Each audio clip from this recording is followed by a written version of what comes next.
Hi friends, welcome to SudhaSri kitchen. இப்போ நீங்க பார்த்துட்டு இருக்கிறது leftover பொங்கல் அடை. நம்ம வீட்ல பொங்கல் அதிகமாயிடுச்சுனா நம்ம இந்த பொங்கலை வச்சே நம்ம அடை செஞ்சிடலாம். ரொம்ப சூப்பரா டிஃபரண்டா டேஸ்ட் ரொம்ப சூப்பரா பக்காவா இருக்குங்க.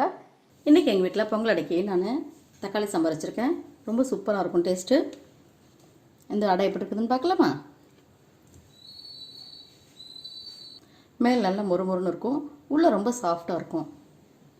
சாம்பார் சட்னி இந்த மாதிரி இல்லைன்னா கூட பொடி வச்சுக்கிட்டு சாப்பிட்டா கூட ரொம்ப சூப்பராக இருக்கும் டேஸ்ட்டு. இந்த லெஃப்ட் ஓவர் பொங்கல் அடை எப்படி செய்கிறதுன்னு வீடியோக்குள்ளே போய் பார்க்கலாமா? லெஃப்ட் ஓவர் பொங்கல் அடை காலையில் மீது போன பொங்கலை வச்சு நம்ம இன்றைக்கி அடை செய்யலாம். எங்கள் வீட்டில் இந்த அடை செய்கிறதுக்காகவே காலையில் பொங்கல் அதிகமாக வைப்போம். இந்த பொங்கல் அடை அவ்வளோ டேஸ்ட்டாக சூப்பராக இருக்கும். இப்போ இந்த அளவு நம்ம பொங்கல் எடுத்ததுக்கு 2 ஸ்பூன் கடலை மாவு, 2 ஸ்பூன் ரவை, நமக்கு அடை நல்லா காரசாரமாக இருக்கணும். அதுக்காக 1 ஸ்பூன் சில்லி ஃப்ளேக்ஸு, பார்க்க கலர்ஃபுல்லாகவும் இருக்கும். அதுக்காக 1 கப்பு வெங்காயம் குட்டி குட்டியாக கட் பண்ணி வச்சுருக்கேன், அதையும் சேர்த்துக்கலாம். இப்போ கடலை மாவு, ரவை, வெங்காயம்லாம் சேர்த்ததுக்காக கொஞ்சமாக உப்பு சேர்த்துக்கலாம். நிறைய சேர்க்கக்கூடாது, பொங்கலில் ஏற்கனவே நமக்கு உப்பு இருக்குது.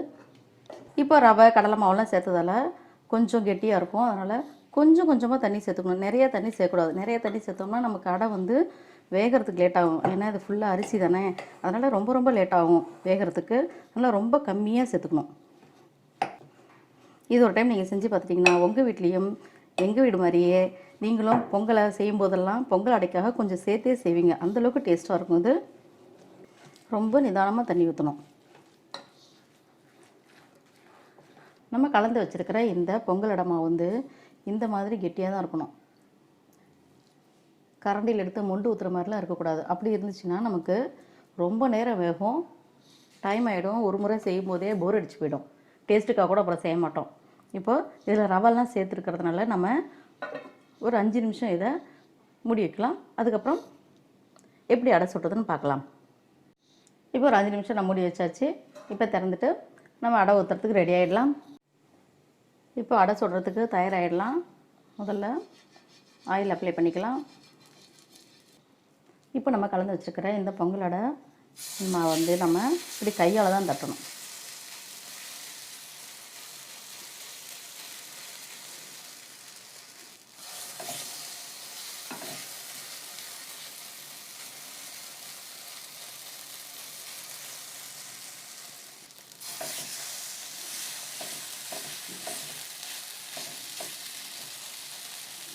நம்ம காலையில் செஞ்ச ஒரு டிஃபன் வச்சு நம்ம 2 டிஃபன் செஞ்சு முடிச்சிடலாம்.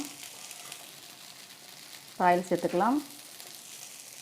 இது குறைவான தீயில வச்சு செய்வோம், அப்போ தான் நல்லா வேகும். மூடி வச்சிடலாம். இப்போ திறந்து பார்க்கலாம். நிதானமாக எடுக்கணும்.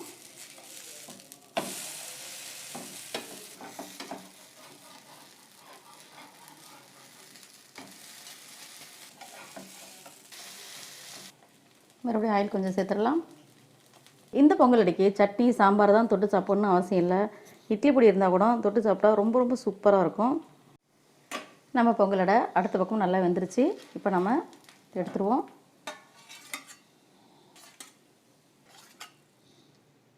நம்மளோட பொங்கல் அடை ரெடி. நீங்களும் இதே மாதிரி பொங்கல் அடை செஞ்சு பார்த்துட்டு எப்படி இருக்குதுன்னு சொல்லி கமெண்ட் பண்ணுங்கள். உங்களுக்கு இந்த லெஃப்ட் ஓவர் பொங்கல் அடை பிடிச்சிருந்துச்சுன்னா சுதாஸ்ரீ கிச்சனுக்கு சப்ஸ்கிரைப் பண்ணுங்கள், ஃப்ரெண்ட்ஸ் அண்ட் ரிலேட்டிவ்க்கு ஷேர் பண்ணுங்கள், லைக் பண்ணுங்கள், கமெண்ட் பண்ணுங்கள். ஆரோக்கியமானதையே சமைப்போம், ஆனந்தமாக இருப்போம். தேங்க்யூ.